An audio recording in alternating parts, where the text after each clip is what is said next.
Hey guys, welcome back to my channel where I'll be discussing the Women's Euro match between England and Wales. You can also listen to this match review on Spotify, link in the description below. Likewise, if you're listening to this on Spotify, you can also watch this game review on YouTube.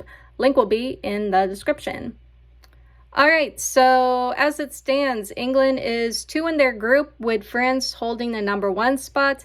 The Netherlands and Wales are 3 and 4 respectively. What needs to happen now is England needs to win this match against Wales and France needs to defeat the Netherlands. This will allow England to move on. The Netherlands could also draw to France, but that would mean England would have to actually win against Wales. I think no matter what, England has to win against Wales. Given England's performance against the Netherlands, a win against Wales is very likely. When it comes to France and the Netherlands, I'm predicting France to win that game as long as the French backline doesn't crumble under pressure. The problem with France is their backline doesn't do well under pressure. As for England, that was a really great win against the Netherlands, a really solid performance from them. They kept possession well and the attack was great. England's attack had no problem breaking through the Dutch backline. When it comes to this match against Wales, England will likely dominate this game. They will be able to maintain control and we will likely see the attack getting forward.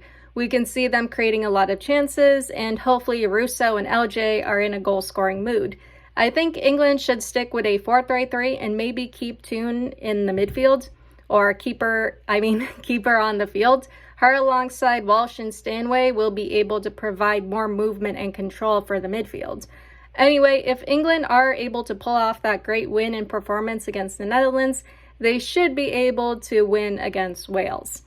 That all being said, let's get into the lineup for this match. Alright, so the lineup. We have Hannah Hampton in the goal. For defenders, Lucy Bronze, Alex Greenwood, Leah Williamson, and Jess Carter. For midfielders, Kiera Walsh, Georgia Stanway, and Ella Toon. For forwards, Lauren Hemp, Lauren James, and Alessia Russo. Alright, so I don't really have much to say. This is the same lineup that we saw from the match against the Netherlands. Overall, these players have shown they can definitely get the job done. They did well maintaining control and the build-up in the attack was great. As long as England can come out and play like they did against the Netherlands with that same control, intensity, and attack, they should be able to win this game and grab multiple goals. Anyway, yeah, not much to say. I think England will be okay in this one. And of course, we'll have to see what happens in the France versus the Netherlands game. Anyway, that all being said, let's get into the first half. All right, so the first half, we are off. Okay, so the 13th minute mark. In the earlier minutes, we were seeing a lot of pressure from Wales in the midfield and around England's backline. England, though, was able to regain control and get forward. It appeared as though Wales was playing with a tight and compact backline. The challenge would have been to figure out how to break through the Wales backline, but in the 10th minute, England found a way, but not in the way anyone would expect, really. So in the 9th minute, Stanway, who was tripped, would go down outside the box, right around the D, kind of in the central area. England were awarded were awarded a free kick. While the England players were discussing how they wanted to proceed with this free kick, the foul on Stanway was reviewed by VAR. VAR determined the contact actually happened in the box and it was a penalty.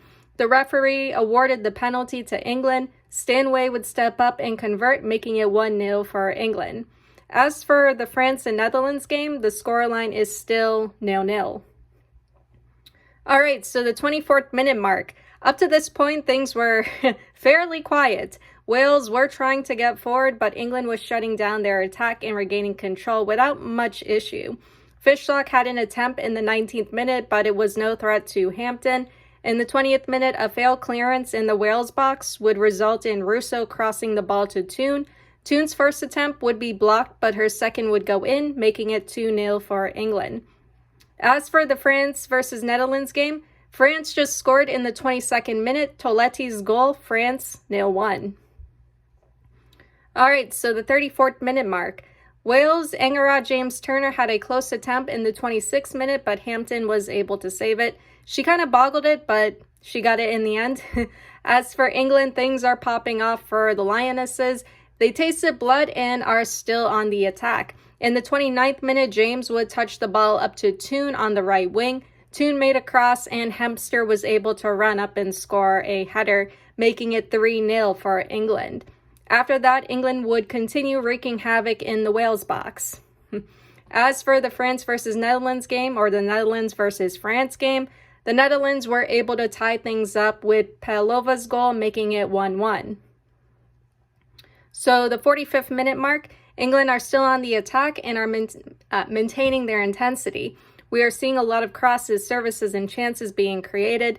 This attack of Hemp, Russo, James, and Toon, that has been really strong, even in the last game against the Netherlands. The connection in the attack looks great, and England has been successful at breaking through the Wales defense. In the 44th minute, Toon would play a simple cross to Russo. Russo would score, making it 4-0 for England. So far, I feel like that's the easiest goal England scored in this game. In the France versus Netherlands game, the Netherlands would go up 2-1 due to an own goal off Selma Basha. Wendy Renard is probably laughing somewhere. No worries though, England is still ahead on goal differential. The Dutch would have to score at least 8 goals to knock out England, and 4 goals to knock out France.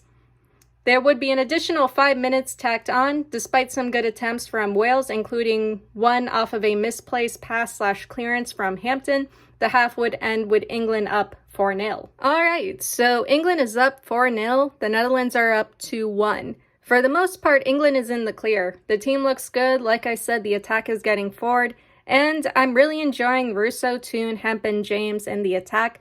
Again, they're connecting well and breaking through Wales's defense. They are causing a lot of problems for the Welsh back line. There were a few moments where the Welsh were able to get forward in transition. I feel like that's a dangerous thing, but when it comes to England, they're doing well to regain possession and get back on the attack. So it's not that much of a concern yet. When it comes to the second half, England will most likely remain on the attack, but it would be cool to see Agimeng, Beever-Jones, Park, or Clinton in the second half. I think it would be safe to play them. That being said, on to the second half. Alright, so the second half, we are off. The 57th minute mark, England would kick off the second half, subbing on Mead and Park for Hemp and Toon. England are still on the attack and determined to grab more goals, which is to be expected. They had a close chance to score in the 51st minute. A long ball would be played into the Wales box. Park's attempt would get blocked by Clark. Russo would try to get it on the rebound, but it was saved off the line. It was a pretty cool save, though. In the 56th minute, Beever-Jones and Kelly would come on for James and Russo. In the 67th minute, or the 67th minute mark, England is managing the game well. They are still getting forward and creating chances. Wales has been able to get forward too, but they haven't really threatened England all that much. England, though, they should still be careful when it comes to Wales's transitions. As for the Netherlands versus France game, that's looking interesting. Katoto would tie things up for France, making it 2-2. 3 minutes later, Cascarino would score France's third, making it 2-3 for France. 3 minutes later, Cascarino would score again, making it 2-4 for France. So at this point, I think it's fair to say England and France are both through to the quarterfinals. England is completely safe. The Netherlands and Wales, they're out of it. Alright, so the 78th minute mark, England are still maintaining control to an almost boring degree.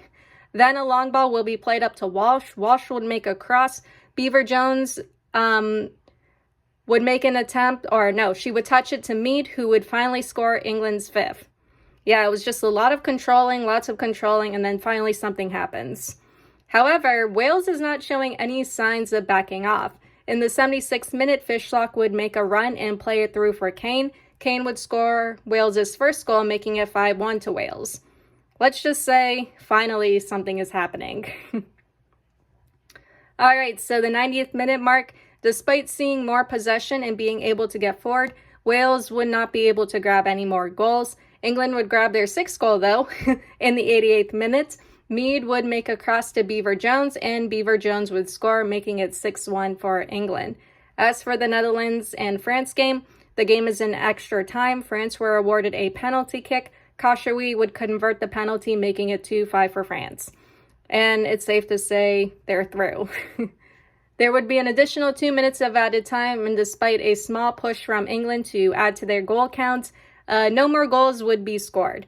The match would end in the 92nd minute with England winning 6-1. Alright, so the final scores: England wins 6-1 and will be facing Sweden in the quarterfinals. France wins 2-5 and will be facing Germany. Yeah, it got a bit anticlimactic towards the end for both of these games. But yeah, England and France are both through to the quarterfinals. Great job. Overall, this was a great performance from England. England were dominant and looked good. The attack looked strong. It was great to see England breaking through Wales's defense. And I think England has something good going on with Hemp, LJ, Toon, and Russo. They connected well in this game. I thought they had good chemistry overall, especially when it comes to build-up plays and that connection in the box. As long as they can keep it up, England will keep their Euro run alive. However, I would like to see more of Beever-Jones. I thought she did pretty well in this game. But yeah, overall, solid win for England. Anyway, that is all I have for you guys today or tonight, and I'll see you all in the next one. Later.